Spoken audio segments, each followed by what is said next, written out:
विरोधी पक्षनेतेपदावरून उद्धव ठाकरे आणि एकनाथ शिंदेंमध्ये चांगलीच जुंपली आहे। ठाकरेंनी एकनाथ शिंदेंवर निशाणा साधत उपमुख्यमंत्रीपद रद्द करण्याची मागणी केली आहे। त्यातच शिंदेंनी समाचार त्याचा घेतलेला आहे आणि काहींची पोटदुखी थांबतच नाहीये। त्यांना आता तुम्हीच जमाल गोटा द्या असा टोला लगावला।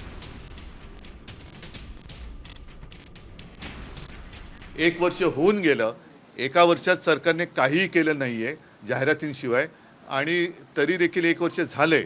या एका वर्षामध्ये दोन्ही सभागृहामध्ये कदाचित आपल्या विधिमंडळाच्या इतिहासात पहिला प्रथम असा काळ आला असेल की दोन्ही सभागृहाला विरोधी पक्षनेते नाही आहेत। विरोधी पक्षनेत्याला हे सरकार का घाबरते, तर ताबडतोबीने त्यांनी विरोधी पक्षनेतेपद दोन्ही सभागृहाची जाहीर केली पाहिजेत।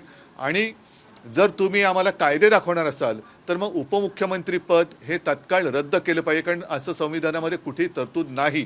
काही लोकांना अजून पोटदुखी आहे, भले मुख्यमंत्री झालो तरी त्यांना पोटदुखी, आता उपमुख्यमंत्री आहेत तरी पोटदुखी। त्यांच्यासाठी बाळासाहेब ठाकरे आपला दवाखाना काढला मोफत पोटदुखी जाण्यासाठी, तरी पोटदुखी जात नाही। आता तुम्हीच जमाल घोटा द्या। काय उपमुख्यमंत्री पद हे घटनाबाह्य आहे, मुख्यमंत्री पद होतं तेव्हाही घटनाबाह्य। अरे काय तुम्ही या झालेल्या निवडणुकीमध्ये घरात बसून राहिलात, बाहेर आलाच नाही। आम्हाला पत्रकार विचारतात महाविकास आघाडी आहे कुठं, बोले महाविकास आघाडी घरी बसली आहे।